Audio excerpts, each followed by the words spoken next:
Welcome to Bourbon School. I'm Lauren. And I'm Brian, and today we're going to be giving a grade to a Joseph Magnus special release. This is special release number 4, Murray Hill Club, blended and finished in Calvados casks. I have many questions, Brian. I know, all the questions. We'll get all your answers in just a minute.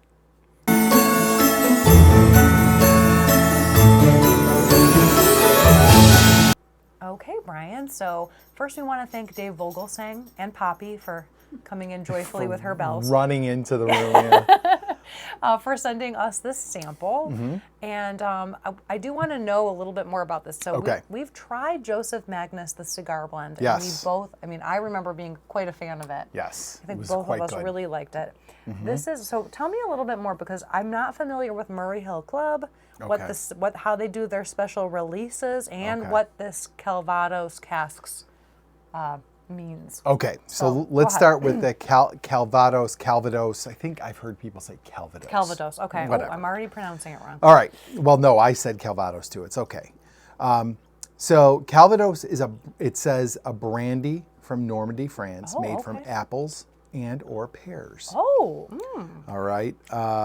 It's aged in barrels, has a rich fruity flavor with notes of baked apples, spices, and vanilla. okay. So that to me is like, ooh, that That seems piques my like interest yes, right away. Yeah, absolutely. that sounds really good. So now they take this bourbon, this Murray Hill Club bourbon, and they finish it in these casks. So here's what I have about the Murray Hill Special Release number 4. Prominent Calvados cask finish, notes of apple spice, touch of dried fruit to the palate, rich caramel sweetness and smooth lingering finish, depth of flavor, and it says quality of blending. Now, here's one thing I'm not 100% sure of, and somebody out there might be able to tell us. Okay. But Nancy Fraley blends the cigar blend. I don't know if she blends these ones as well. I know she works with Joseph Magnus. I don't know if she blends everything they make or just a cigar Well, I hope batch, she did. But we'll kind of hold off on that. I'm Yeah. not sure if that is true or not. But so here's what I know about this. A ton of people, we talked about this on the Whiskey 6 a couple weeks ago, and Ben from the Bourbon Note had this as one of his bourbons of the year. Like, people really dug This this exact bourbon. one? This exact Oh, one, the wow. special Okay. release number 4. So let's just kind of get into it and see what we think. I wanted to get this one done before we were done with the year, so then when we talk about our favorites, whatevers, we maybe we want to include this. Who knows? Okay. But so let's get into it. First thing you notice is it is dark. Yes. It for is sure. quite a dark, very dark caramel color. It actually looks It bodes quite well rich. for me. I usually like that. So it smells, to me, it definitely smells the proof. The proof is 111. So It is a little proofy on the nose. yeah, it is. It's fruity Yep, and absolutely. proofy. Fruity and proofy. All right, let's get into it.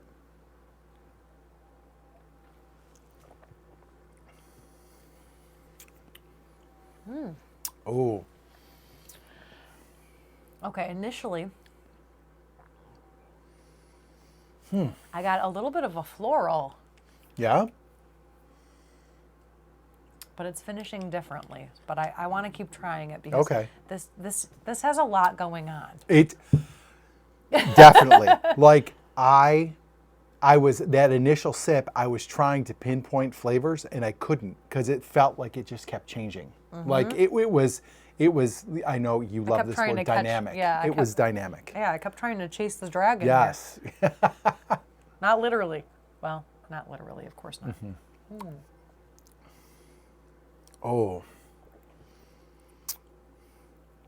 Okay, I'm starting to get some of that kind of sweet tobacco flavor that you would, that tastes very much like when we tried the cigar blend. It's sweet. It drinks a little hot. It does.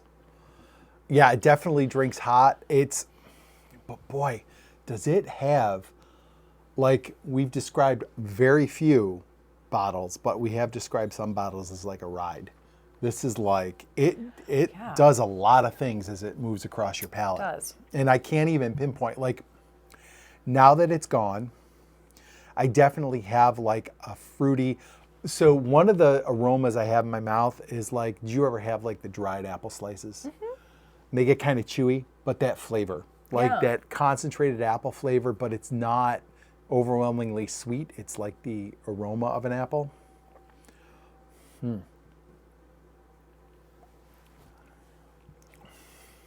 Boy. The more sips I take, the kind of drier it gets. Yes. And I just noticed that when I just drank it, it like dried up my tongue like a dry red wine. Not the flavor, but the sensation. Yes. Yeah. Whew. Well, it's an interesting one, and it keeps evolving. It is interesting. Yeah, this is kind of a chameleon bourbon. Yeah. This is one of the first bourbons I feel like I can't get a grasp on. Like I can't pinpoint exactly what I'm getting out of it. Wait, Ben said this was one of his bourbons of the Yeah. year? And I've had so many people just talk about how great this bourbon is, how much they love it. I think I like it. I definitely like it. I don't know if it doesn't give a lot of classic bourbon, which doesn't mean they can't be on your list of the year, of course, but it's different. Yeah. It's hard to pin down. It really is. This is definitely a weird one. I feel like, excuse me, you would almost need a bottle of this to really sit with several times, have several pours to really get a grasp on it. We've got a 2-ounce pour here. Yeah, I don't know if we can give it a fair shake. Because it keeps changing every time I try it. Now, having said that, like think back to when we had the Smoke Eye Hill Barrel Proof. And that was one everybody was hyped on. And we tried that and immediately we're like, oh my God, this is great.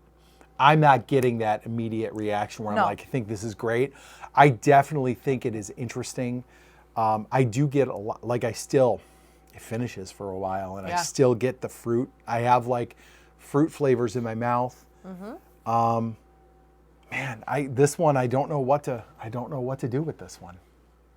Let's just go ahead and grade it.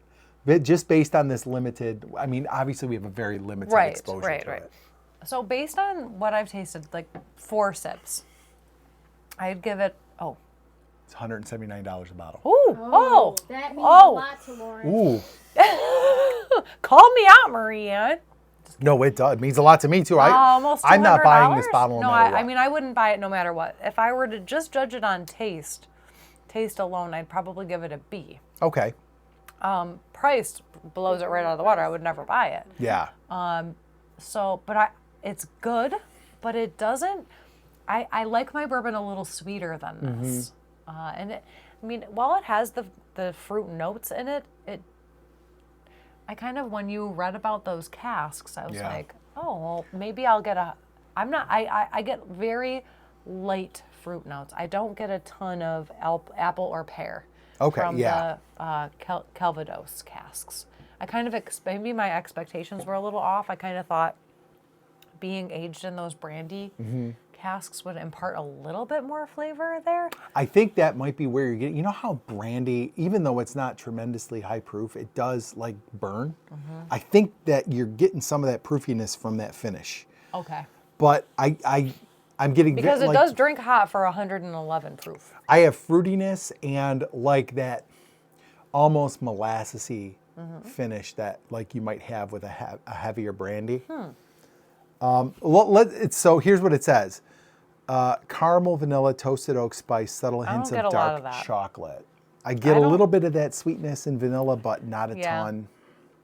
It's really hard, like for me, it's really hard to pin down. I feel like now that I've had a few, I'm getting like brown sugar. I feel like I'm getting some fruitiness, and I don't know if it's exactly an apple. No dark chocolate or anything, but I will say this. So you gave it a B. I probably would be there too. I would give it a B. If you put this in a bottle of cigar blend in front of me, I'm going to probably pick the cigar blend. Me too. No, hands down. I mean, the cigar blend was much sweeter. Yeah. I think I like the flavor notes you get off of a cigar blend a little better. It was more pronounced in its flavors too, the cigar blend. More distinct. Distinct, yes. Like you could definitely identify and you knew what you were getting off it. This one it's weird. And I don't want to say it's muddled because I don't think it is. It's just like flavors come and go, come and go, come and go. Yeah. And it's hard to really pinpoint what you're getting. And maybe that's our palates too, but. Oh, I'm sure. Want some, but I think it's a solid B. Yeah. It's not a buy for me at $179.